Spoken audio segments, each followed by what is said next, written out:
Next up is episode number 40, Remembering Austin, was released in March of 2022. It was no doubt one of our most powerful and moving episodes. Tammy and Nazrul Chowdhury kindly opened themselves up to discuss the mission of their organization, their story, and the many ways they are providing education and guidance to those dealing with opioid addiction.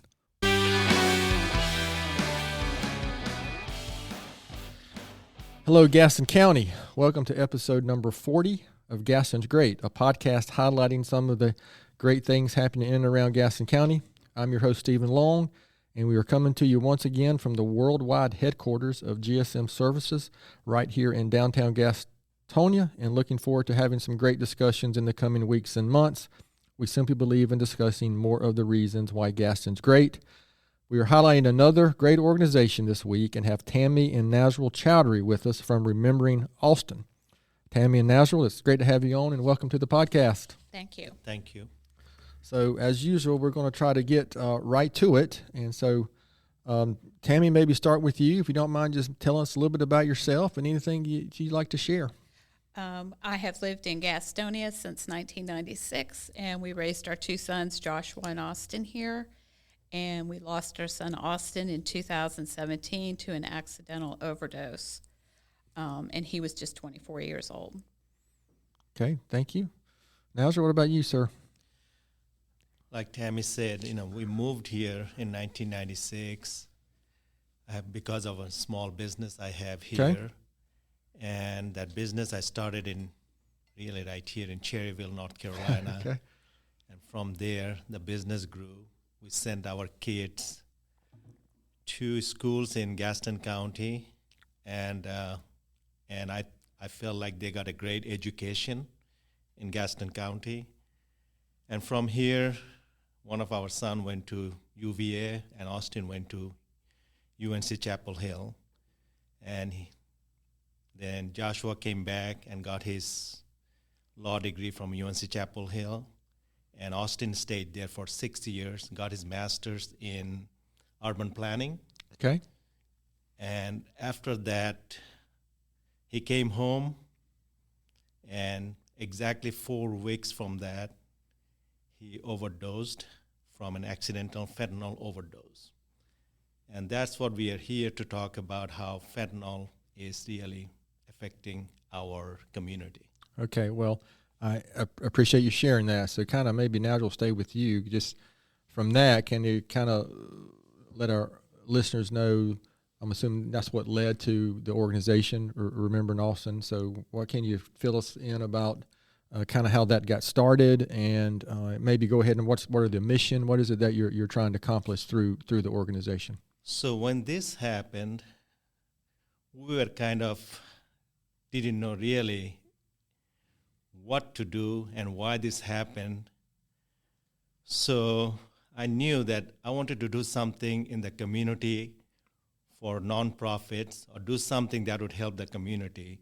So my good friend, Jaggi Anand, he introduced us to Bill Gross, Donna Lockett, Velma Tormena.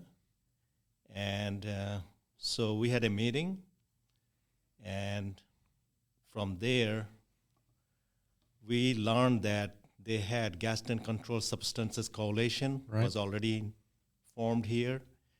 But mostly what they were doing is they were educating the medical community like the doctors and dentists and anybody in the medical community, but they weren't doing anything to educate the citizens of Gaston County or the families that are affected by opioids or addiction. So that's where we came in, and we said, there's a group that you're completely missing that really needs to be educated. And that's where we came in and started that Remembering Austin. And from there, I said, how do we help or fund other organization that doing the job? That's where my old friend Ernest Sumner came in. So we went to Gaston Community Foundation, sat with Ernest, and opened our fund. It's called the Austin's Opioid Education Fund. And from there, we started helping the Gaston Community Foundation, Gaston Controlled Substances Coalition, anybody that we could help to educate the community. That's how it's all started.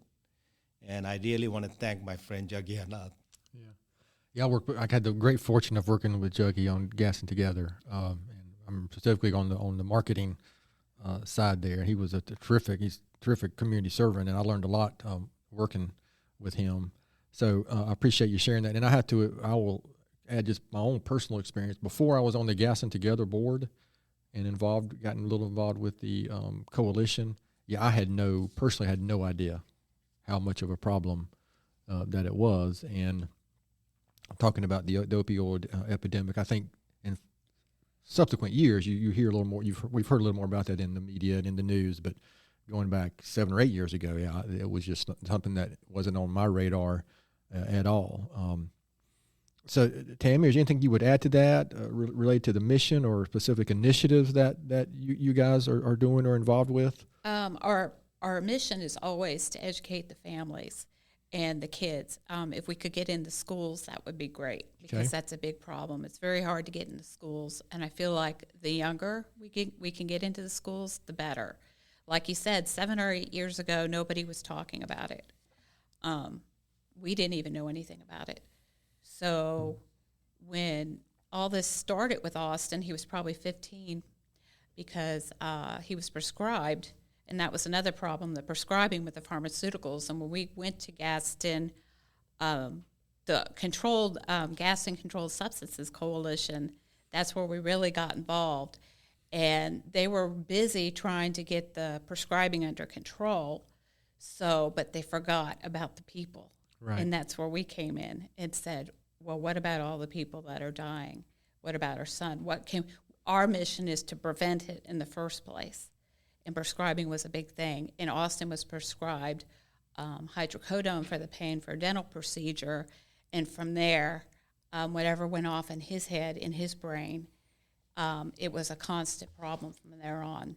I mean, he would stop, he would go back, but even then I thought, pills. I never heard of really people being addicted to pills. When you think of kids, you're thinking of drinking or smoking, or I just wasn't thinking, so I just thought it was something experimental, but it wasn't. So education is so important, and it seems like most families think it could never possibly happen to our child, and that's where they're wrong. So that's really what our mission is. There's more people we can talk, and for people to be able to talk about it openly without stigma, which is a huge thing, because when 8 years ago, like I said, nobody was talking about it. And and I wasn't even talking about it to my closest friends, because I didn't want him to be judged. And we shouldn't be afraid to talk about it, because it is a disease. So that is our mission. Well, I can't get up to my point. My involvement with Gaston Together, I mean, I became aware of lots of situations, and so. But I also know that I'm in the minority, right, of being aware of what's going on in the community. So, I think between you guys and the coalition, there has been a lot more discussion here locally about it. But it's still not the stigma is a good word, because there's actually a stigma about so many topics, it seems like. But this one specifically is one that, as a parent, I mean, I'm a parent of 3 kids, and so I can imagine myself thinking, do I really want to talk about that? Because you, as a parent, you might feel like it's a reflection on you, which is just awful to even think that, right? But that's just the way of the world. So again, I appreciate you sharing that. So what are this might be a tough question, but how long when did you actually start Remembering Austin, the actual organization? It's really in October of 2017, right after he passed away. That's when we didn't want to wait. Sure. Because we thought every day we wait, somebody else is dying.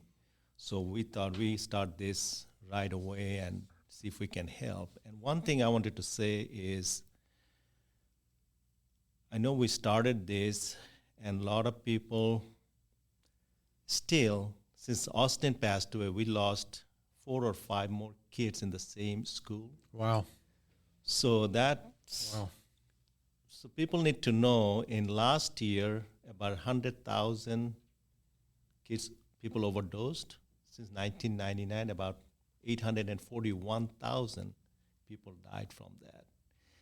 And I wanted to say one thing is, I'm not ashamed of Austin's opioid use disorder. What I'm ashamed of not knowing Sure. how to help him. Right. So this is why we didn't want to wait to start this. So that's when it's all started. Is it? It seems like I have read some articles recently too. It seems like early on we were making. Seemed like locally there was some progress being made, but then since COVID has started, is it? Am I correct in saying that there's been kind of an uptick again in what we're seeing here locally yes. with opioids? It's gone way up. Yeah. And like Nazrul was saying, just since COVID, over 100,000 have died in the last year because it's kind of been put on the back burner. Right. So, which is upsetting. I mean, COVID is terrible. Sure. People are dying from that, but so many people are dying from overdoses, and we're just forgetting about them because of the stigma, I feel like. People just feel like, well, it's their fault. They chose it, but that's really not the case. Everybody's brain is different. Right. And so what if it was your choice? Everybody tries something. You can't tell me none of us tried something when we were young. But nobody wants to be addicted. Right. Nobody wants to be a slave to a drug. So I'm not sure this is the right way to phrase this question, but since the organization was started, do you have any, I'm not sure success story is the right word, but some examples where you've seen maybe a child or family that has seen a success with their child, or something that you've witnessed here locally because of kind of what either your organization or the coalition has done? Any anecdotal stories that you have seen since then? I have a really good one. Okay. Since we started, and I have a small business, so I never heard anybody talk about drugs or addiction. Since this happened with our son, I had quite a few of my own employees came to me say, hey, my grandson is going through the same thing. My sister is going through the same thing. My mom is going through this. I grew up in a family like this. So a good example would be one of my associates came to me and said, Nazrul, I need your help. My son is addicted to drugs. So I helped the mother, through the mother, I helped the son. He was able to get clean, and he went to serve our country. Oh, wow. And the story gets really more interesting is few months later, almost a year later, now the mom came to me, said, Nazrul, I had an accident, and doctor prescribed me this oxycodone, and I think I'm addicted. Oh, wow. So she's been doing it, so we helped her, and now I feel like she's clean, and she's still working for us. So this is happening in the same family. The whole family is addicted. And we don't realize this, that how it's affecting our community. But these people, I couldn't let them go. I understand that you have to take drug tests. We still have to protect our employees. And it's a safety reason we do that. But at the same time, if somebody wants to come and talk to us about that they have an addiction, I think we should talk to them and give them a chance and help them, offer them, hey, there are help out there. Give them the numbers wherever they can talk to someone and go get help. I think as a community, our businesses need to understand when you have whatever number of employees you have, you will have a % of your employees will have this issue, and we need to really help. Do you think it's fair to say, Nazrul, that without what you experienced, maybe your employees wouldn't have felt comfortable coming to talk to you? Probably not. Yeah. But this is where, as a owner of the company or a upper management has to open the door and make the employees feel comfortable enough for them to say, hey, this is like any other disease. If you had a heart issue, if you had a blood pressure issue, if you had an obesity issue, you'd come probably talk to me. But when it's come to drug or addiction, it's okay. Let us know, see if we can help you. If you're not doing anything that's going to jeopardize the safety of our employees, then we should talk. We're not going to tolerate anything has to do with our safety of our employee. Right. I understand that part. But just talking, I think it will help a lot to open up where employees will understand, hey, it's okay. I'm not going to get fired. I can talk. And that's the part I think we as a Gaston community, we need to really push for that for our community. Otherwise, all we're doing is hurting our own community. These people don't have a job, or they get to a position they cannot work anymore, they cannot support their family. It's costing our economy a lot more than you think. In the long run, I think we'll be all better off finding solution for this and work together to help the people that are affected by opioids, or it may be another addiction. Right. What, speaking of stigma, what is the root of it? We may have a listener out there who is hearing this, and they have a family member themselves. They may have a child that they think is in this circumstance. What is the root cause of that people don't want to talk about it, or they're afraid to talk about it? Because they don't want to be judged, and they don't want their loved one to be judged. Because they know people don't understand. So they're going to think either you're a horrible parent or they're just a bad person.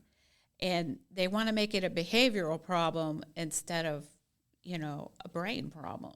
Like, you can just stop. I think we all think that way. You just stop. But you can't just stop. It's not that easy to just stop. But the stigma is the huge problem. If people would just... how can anybody get help if they can't even talk about it? If they can't go to somebody and say, I have this problem, how can they get help? And why would they want to go to somebody when they know that they're going to be judged for it? It could affect their job, their family, because a lot of people have different views on it. Their family may kick them out of the house. We see that a lot. And I understand it's difficult for families who are really going through it, and they think tough love is the answer, but it really isn't. If you want them to die, go ahead, do tough love and kick them out. It doesn't work. Okay, so we're unpacking a lot here, and this is a good example of really why we're doing this podcast, is because some of these topics they're tough topics and they're heavy topics. Anytime you're doing work in the community, sometimes it's all fun and games, and sometimes it's not. And so what are the way we word this question, I'm not sure this doesn't feel like the right way to word this question, but we've kind of already talked about the anecdotal story with your team, Nazrul. Is there anything else that you've seen, remember in Austin, the organization accomplishing that, I don't know that proud is the right word, but what y'all seen that you've accomplished with this in the last 3 or 4 years? Whether it's awareness, whether it's, getting involved, other groups being aware and getting involved, or, how would you describe that? Or is that a fair question? Yes. So since we started, I think one of the major accomplishments we've done is working with the Gaston Controlled Substances Coalition, because there is no way just 2 of us could educate the whole community without community getting involved in this thing. And I think Gaston Controlled Substances, which is a part of the Gaston Together, and I have seen how Gaston Together can bring people together and help the community. As a local, we are solving local problem together, and that's a great thing about Gaston County. It's a great thing when churches and law enforcement work together. Same thing as what we are doing, educating the community, but through the Gaston Controlled Substances Coalition, we were able to speak at the Gaston College in front of 400 students. The other day, we just spoke in front of 400 students at Belmont Abbey. Right. And many other places we spoke, and I feel like there's no way we could have done it ourselves. So the people are getting, I think, listening, they're hearing, they're talking. So this is just an opening up another conversation, and that's our main goal. We want to have this conversation. People should be able to speak openly, and I feel like it is happening, and that's what I'm hearing from my friends in the community saying, Nazrul, you may not think you are doing anything, but people are talking, that this conversation never happened before. So we feel like we are making a small difference in the community, and hopefully we are saving some lives. Well, just yesterday we had a board meeting with Gaston Together, and we've got board members from, of course, our current chair, Tad Hickson, is from Belmont Abbey, and then we have Jennifer Church from Gaston College, and they both, that was on the agenda, just a recap of you guys talking to Belmont Abbey, but they both commented about the impact and how well that was received. So to your point, even when you're not in the room, people are talking about it, and so to me that's an indication of the impact that you guys are making. So specifically on the stigma thing, is there anything else you want to kind of share on that? Because I know that's kind of the big focus for you guys. Before we kind of move on, obviously, let me be clear. First time, before we finish, we'll make sure that our listeners know more about the organization, how to get involved, how to donate, anything like that before we finish. But is there anything specific on the stigma part that you'd like to? I would like to say one thing. All of us, the bottom line is all of us struggling with something in life. And none of us would be where we are today without somebody helping us. Whether it is your parents, whether it's a teacher, whether it's your preacher, whether it's a friend, whether it's your wife, whether it's anybody, I'm just saying, just think, stop and think. There's someone somewhere helped you in life to be here today. So why not help somebody just once? Absolutely. It may be a small thing. I don't know. Somebody, whether it's somebody got a flat tire on the side of the road. It can be a small, that they cannot pay their electric bill this month. It may be only $50. And I learned that one time that you help, and that person today doing very well because you helped that person one time. And they won't forget that. Yes. So, I would say the last 23 months or so too, it seems like, to me, it seems like that's even been exacerbated, that it seems like we could all use a little more grace the last 23 months. It just seems like, I don't know, these differences we see, or let me rephrase that. I don't think there are as many differences as we are being told. I think we all are in the same boat. We just don't seem to have as much grace for each other over the last 22 or 23 months. So I appreciate that comment, Nazrul. So this is a podcast about Gaston County and what the good things that are happening around Gaston County. So, Tammy, maybe if you could address this question: why is Gaston County better? Because the organization Remembering Austin is here. I think it's better because people are finally talking about it. Right. That is a huge thing. But also have to brag on Gaston County a little bit is because when we first started talking about it, I really felt like we're going to be judged, and I was really reluctant to start talking because of Austin. I didn't want him being judged, but to my surprise, everywhere that we spoke, people were very welcoming, and people wanted to know more, and they could relate because they would say off to the side, I'm dealing with this at home with somebody. So I think one of the big things that Remembering Austin did was getting people talking. Sure. So he would be happy for that. He would be happy for that because even though we're talking about him, his story, it got people talking about addiction. So it's helping. It's helping people because people know they're not alone. Now, is there anything you would add to that, or she covered pretty well? I think she done a good job on that. So. Okay. So I know the first answer to this next question, maybe I'll stick with you, Nazrul, is maybe the first, this question that we often ask, or we ask every week, is how do you envision the organization looking in 5 or 10 years? So the first answer might be, it would be nice if it wasn't needed. Right. But, and frankly, that's the answer to a lot of the organizations that we've had on, is some of the work they're doing. It would be nice to see that work's not needed, any longer. But how would you, answer that? I heard you say a couple of times just all the help you've had in the two of you doing so much. But would you?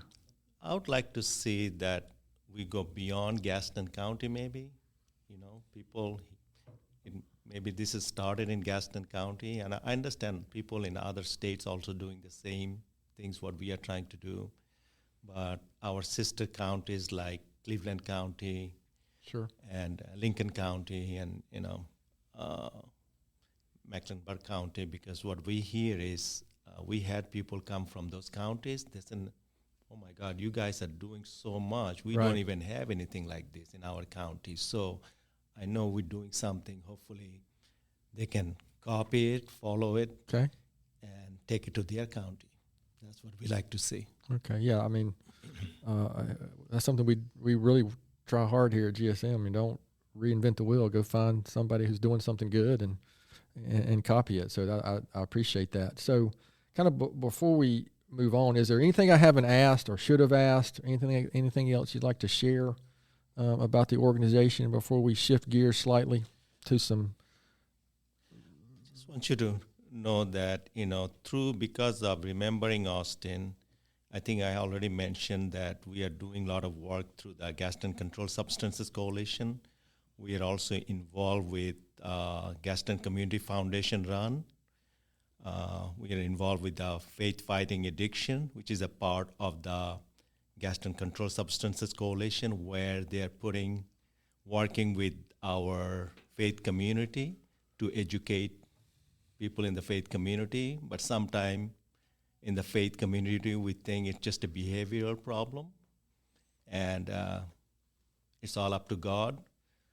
But God helps those who help themselves, because sometimes praying is necessary, but at the same time, until we take action, nothing going to happen. So I think as a community, if we can bring people together and educate them, I think that's another thing that we are supporting. And we are also involved with, we have a Austin's library at the Dream Center. At the Dream Center, And then we have couple of scholarship at Gaston College that people can use. Okay. Helping Olive Branch Ministry. They do the harm reduction, that when some people may not like this, but we support Olive Branch Ministry, or there's a group in Greenville, South Carolina called Favor, that we support them financially to help buy fentanyl testing strip. And some people may say, why are you doing that? You encouraging people to go do more drugs. It's not that.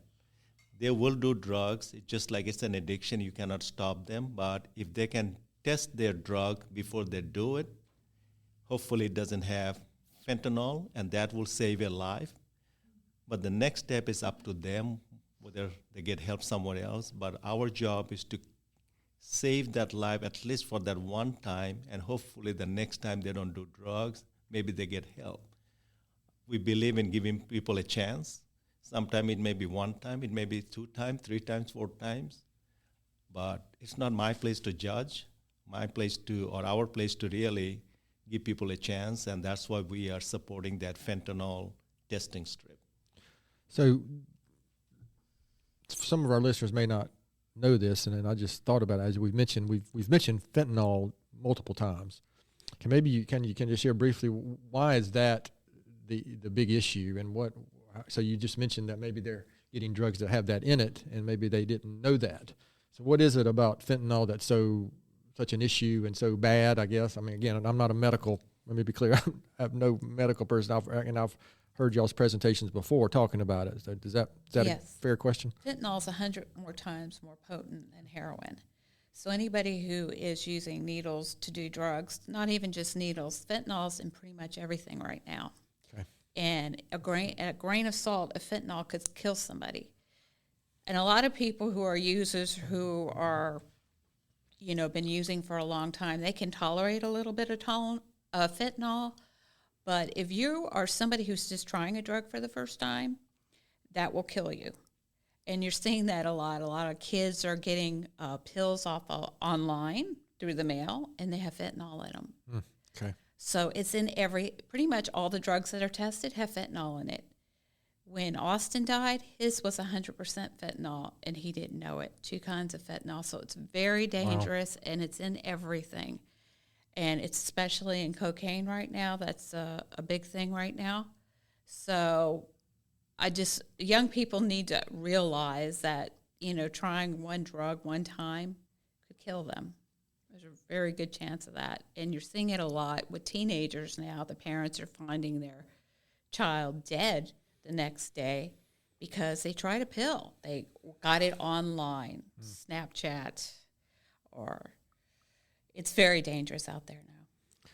So I would assume, compared to when we were younger, between online and social media, is it fair to say that finding it and getting access to it, is it easier now, or is that just me being naive saying that? Yeah, I think it's a lot easier now. Okay. I think you could walk out this door right now and just talk to somebody on the street, and you could get it. It's that easy. Okay. It's very easy. I can tell you, it's easier than ordering a pizza. Yeah. Oh, wow. Okay. And I can just open up my phone and get the Domino's app and get a pizza delivered. Now you can that do it easy. with. Okay. But the most of the fentanyl, almost all coming from China. And it's coming to this country by mail. Wow. Sometime even you can get it by mail. So fentanyl is just I think if I'm not mistaken, probably a pound of fentanyl can probably, or a kilos of fentanyl can kill everybody in Gaston County. That's how dangerous fentanyl is. And the street value is probably $1.5 million to $2 million. Okay, I'm going to let that one sink in for a second. So for your listeners out there, that's an astounding stat to hear, frankly. So my thinking is drugs been here forever, and it is not going to go away anytime soon. The only thing we can do as a community is educate our students, our kids. Hopefully, they understand just by doing that one time, what can happen. By doing that one time, how it changes your brain. Because it is a disease, it's not a behavioral thing. So the best thing you can do is never try it, because all our brains work differently. It's just like you like chocolate, I may not like chocolate. I can have a drink, and your friend right next to you, he has to have 3 by the time you finish one. Right. So it's the same thing with our brain, so that if you ever try it, especially when you are young, this is why we have laws. You don't drink until you are 21 years old, because when you are young, you try something, your brain likes it when it's still developing, and you can get hooked to it, anything like that. You're going to get hooked to it very quickly. But if you wait until 21 or 25 years old, you can try the same thing, and you may not get hooked. So there is a reason you need to wait before you try something. Sure. And fentanyl is in everything. In layman's terms, I've heard the presentation from you guys, and I've heard Todd Davis talk about it multiple times from Caramont. But if I remember correctly, the phrase often I heard was it rewires how the brain actually operates. Is that a fair Yes. way to word that? Your brain will never be the same again. Right. Okay, so like I said, we'll come back and make sure our listeners know how to get in touch with you guys, the organization, organizations like the Substance Abuse Coalition, and but we do have, this is a podcast about Gaston County, and we do try to, we're going to shift gears and try to, these questions seem kind of, I don't know, lame, for lack of a better term, on this episode. But you know what? I've got the microphone, so we're going to do it anyway.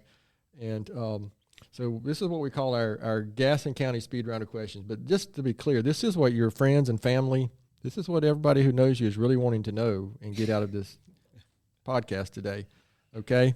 So, Tammy, I'm going to start with you because I can. And we're going to say, what is your favorite Tony's ice cream flavor? Because we're really shifting gears here to go to something completely opposite. I'm going to have to say a hot fudge sundae would be my favorite. Hot fudge sundae. That's a great answer. Nazrul? Vanilla. Well, it's a vanilla guy. Somehow. Simple vanilla ice Somehow cream. that doesn't surprise me.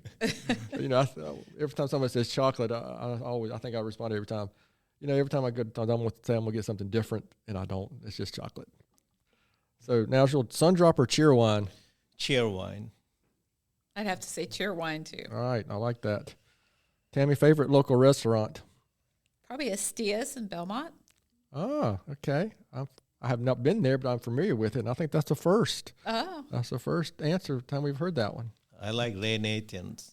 Well, Ray Nathan's has got it going on. I mean, if you want something, somebody had to go out and kill for it. That's the place to go, boy. Nazrul, favorite outdoor activity in Gaston County? For me, it's golf. Okay. And it's not because I just play golf. I feel like by playing it, I'm meeting so many different people, right. And we are involved in 7 different golf tournaments that happens every year now since all this happened, and every time we are one of the sponsors. And I feel like that's another way I'm educating the community about remembering Austin, about the opioid use disorder. So, and another place I like to go is the Crowder Mountain. Yeah, Crowder's Mountain is terrific. It's a very unique thing for kind of this landlocked county far away from the beach and the mountains, but we have this little hump right here in Gaston County. Matter of fact, I'll probably go hike it this afternoon after work today. Tammy, what about you? I'd have to say I like to be outside. I like to exercise, so I'm always walking outside, and I'd have to say Crowder's Mountain would be a great place to do that, too. Yeah, again, Crowder's is great, especially we're getting close to spring. It's not 25 degrees on these days. Those days are really nice out there. So here's my own personal question I'll throw in here, and there is one correct answer, and I'm afraid I'm not going to hear it today. So Tammy, I'll stay with you. UNC Duke or NC State? Of course. Neither one of those. Oh. I would have to say UNC Chapel Hill. But if I had to pick, my favorite would be Duke between the two. That's like a double wrong answer. Yeah. Stay with UNC. Yeah, I'll stay with UNC because that is my favorite. That would be Elizabeth over there on the sound effects. So is that your answer as well, Nazrul? UNC? UNC. We can, like I said before we started, that's something we can edit that out. And I'll voice over NC State as the answer as we're like a old martial arts movie where because both of our sons went to UNC Chapel Hill, so yeah, that's what I figured. That's why I said I was afraid I knew what the answer was. I don't want to have a problem with Joshua saying, "Hey, what's going on here?" So Nazrul, what is something very few people know about you? Don't know about me? Or know about me? Yeah, I mean, what is something very few people know about you that you can share on a family-friendly podcast? One thing people don't know about me is I don't know how to swim. Oh, wow. But I'm spending most of my time at the beach. Not very smart. Yeah, I guess that means on the beach, not in the water. In the water, that's right. All right, Tammy? Nothing really interesting. The only thing I can think of is that I got married extremely young. We got married when I was 18, so that's unusual these days. So that was just a couple years ago? Yeah, that was just a couple years ago. All right, well, I appreciate you sharing that. Tammy, what about a a book or blog or article or something that you've read that you would recommend to our listeners? The Unsustainable Earth. My son gave me that to read about how everything is changing. Sure. The climate and everything. That was unsustainable? Yes. Okay. Unsustainable Earth. All right. Thank you. For me, it's not a book, but it's a documentary that I think everyone should watch. It's called The Chasing the Dragon. Okay. And then if you go to our website, Remembering Austin, there is a TED Talk. It's called the TED Ed by Mike Davis. He talks about how brain works and how drug affects our brain. So that's another thing would be very good for people too. Yeah, I didn't have the total time to watch it yesterday when I was on the website, but to just to mention that the website's very good. Thank you. And so there's a lot to learn and a lot to get through there. So the documentary, is there a particular, is that something, where can that be found? Is that YouTube or Netflix? Yes, or, you can go to YouTube. Okay, thank you. We'll make sure to note that in our show notes. So, because I appreciate you kind of indulging me, because we really shifted gears there to talk about, again, some of our local questions here. So, we guys got a couple more questions before we finish up. So maybe Tammy, start with you on this question. Besides, your organization and the good work you guys are doing in the community, why would you say Gaston County is such a great place? I think because people, they really want to help. They really do. When they see a need, I think they want to help, which, like I said before, was a surprise. Really, it was. But people do want to help. I guess sometimes oftentimes you hear the surprise, and it's not a pleasant surprise, right? So Yes. It's nice to hear that was the general reaction, and I would agree. People really do care. They really do care. Well, again, I appreciate that. Nazrul, how would you answer that question, or did she steal your thunder again? It's people, I think they take family values very seriously here. People are still, I see here, the way our culture is like you grow up, your kids are gone here and there, and they don't live anywhere near you anymore. But I still see that in Gaston County. We have generations still in Gaston County. They're working together.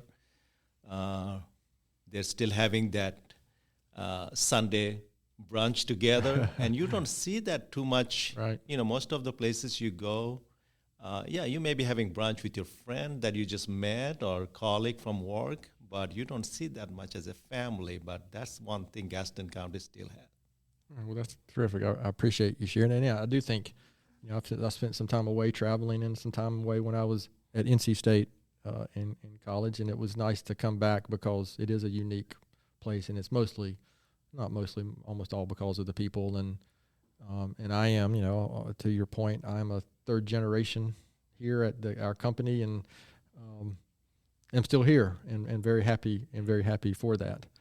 So, Nazrul, this last question, I'm going to stick with you here. Here you are just a few years ago, knowing what you know now, what advice would you give your 20-year-old self? This thing I can tell for 20 years myself is enjoy the moment responsibly. Because life is short, and I have seen with my own son, so you never know what can happen tomorrow. Most of us always worry too much about tomorrow. Why not enjoy right now? Sure. And that's the first thing. And second thing I would say is, if possible, get involved with the community, something that you would enjoy. Give something back to your community, because your community is giving a lot to you, whether you know it or not. The school you go to, the library you go to, the movie theater you go to, the street you are riding on, it's all your community built all this. Right. So you can also give something, whether your time, whether your money. Anyway, if you can volunteer in something that you have a passion for, go for it. Don't worry what anybody else is thinking. Yeah, it took me way too long, personally, to figure that one out. Way too long after I was 20. I can assure you. Tammy, how about you? How would you answer that question? I have to say the same thing. You need to slow down and enjoy each day and not wish it away. I feel like we kind of wish our life away. If I can't wait for tomorrow, or I can't wait for this, especially it'll be better when I'm 30. It'll be better when this happens or this happens. When you're 20, that's all you do. Like wish for the future, but it goes so fast. So just sit back and enjoy the day, I would say. I would like to add one more thing, if you don't mind. Absolutely. If possible, read a lot. This is the best thing you can do as a 20 years old. It's a habit you can carry with you for the rest of your life. You don't need to have a lot of friends, but you can always have a book wherever you go, and you will learn a lot, you'll understand a lot, and things that you think you know, you'll understand that there's so much to learn in the world that this will help you. Yeah, I am now, and I would consider myself an avid reader. Of course, I know people who read a lot more than I do, but I probably didn't. That didn't happen with me till I'm 51 now, so probably 35, 36 years old before I really realized what I was missing because of not reading. And I'm sure Elizabeth and Amy will tell you here in the room here that I probably drive them crazy with all the books I'm handing out and giving out to people here. And just gave out a book to a young man over the weekend who I'm helping mentor through confirmation at our church. And he looked at me like I had three heads when I handed him the book. This might be worth reading. But, of course, then he told me he's reading, he's 12 years old, and he's reading the Lord of the Rings trilogy. I'm thinking, I got news for you. If you can read the Lord of the Rings trilogy, you can read this in about 15 minutes probably. Yes, I think the reading is a reading and, if possible, traveling outside of wherever you live. Because I had a chance to travel the world, and you think we have it bad.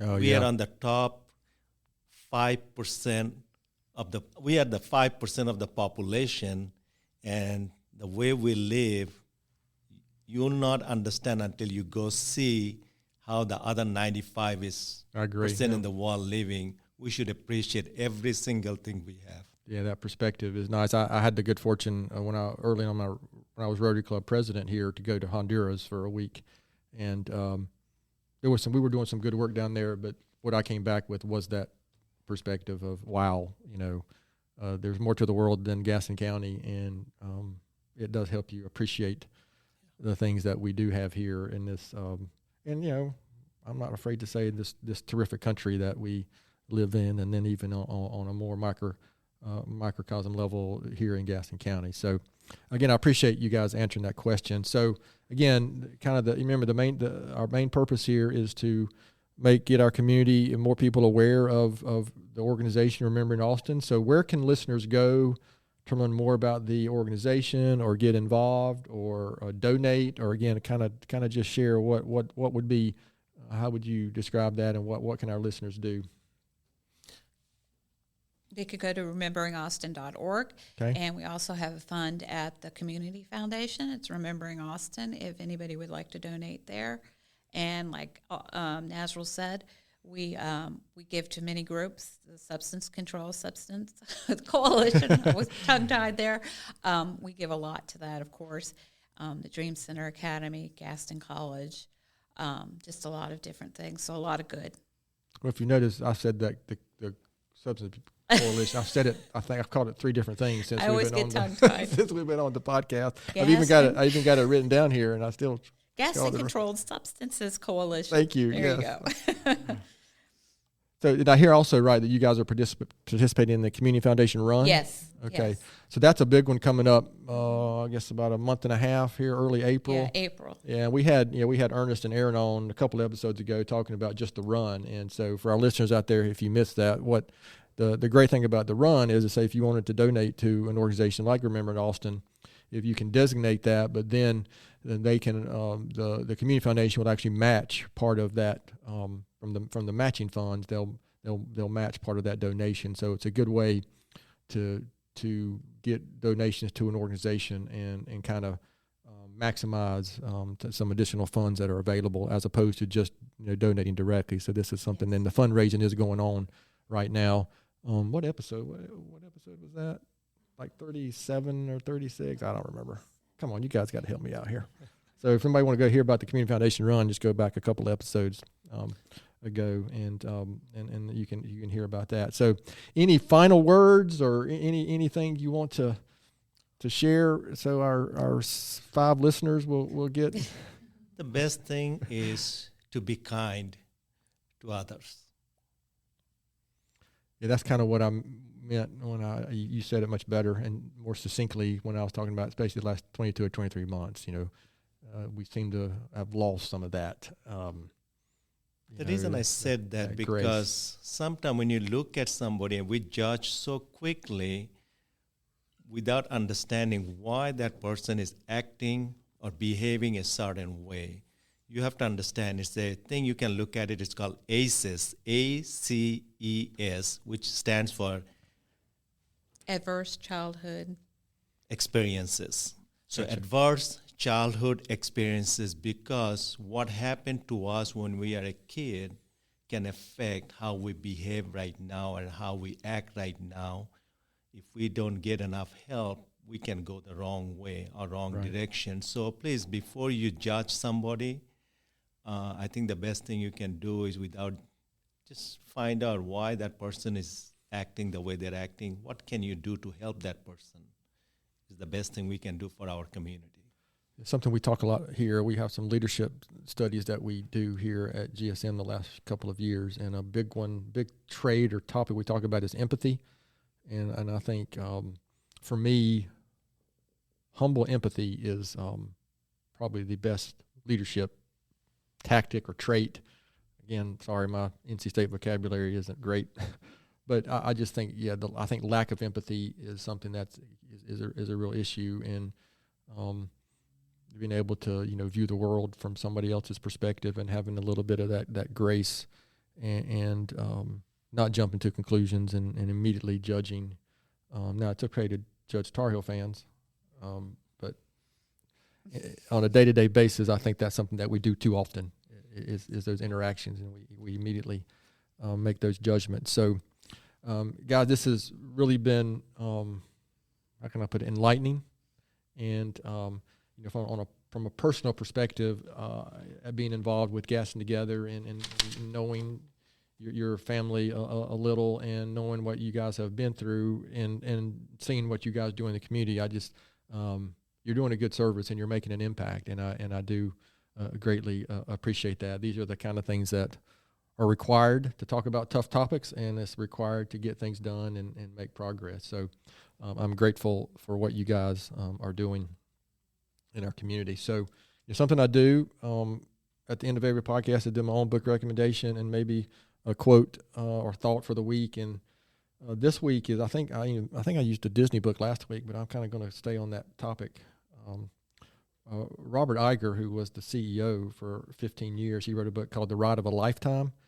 So if you're interested in Walt Disney or anything, business in general, it's really an interesting read and study about what it was like for him to lead and all the things that happened in the Walt Disney Company during that time period. So again, it's really interesting. So I'd really recommend that. And the quote of the week comes from John Wooden. I think I've used him once before, but for me, he's one of the maybe the best college basketball coach and leader that I've studied a little bit. And he said, "Do not let what you cannot do interfere with what you can do." So sometimes we find ourselves in situations where, for whatever reason, there's something we used to do or something that we think is impossible because of some circumstance, and it keeps us from doing other things that can make us successful. So again, that's one of my favorites. So again, do not let what you cannot do interfere with what you can do. So to our listeners out there, thanks so much for taking the time to listen to today's episode. Please spread the word if you can about the podcast, and please don't hesitate to contact us here at our email address at podcast@gastonsgreat.com. We're always looking for suggestions for future podcast topics and guests. You can find the podcast and subscribe at the website, gastonsgreat.com, or anywhere you listen to podcasts. And please follow us and spread the word on our social media platforms. Thanks again to Tammy and Nazrul for being our guest today. Gaston's Great is produced and brought to you by Amy Anderson and Elizabeth King from GSM Services, and edited here locally by the Sumner Group. I'm your host, Stephen Long. Thanks again for hanging out with us, and please keep coming back to hear more reasons why Gaston's great.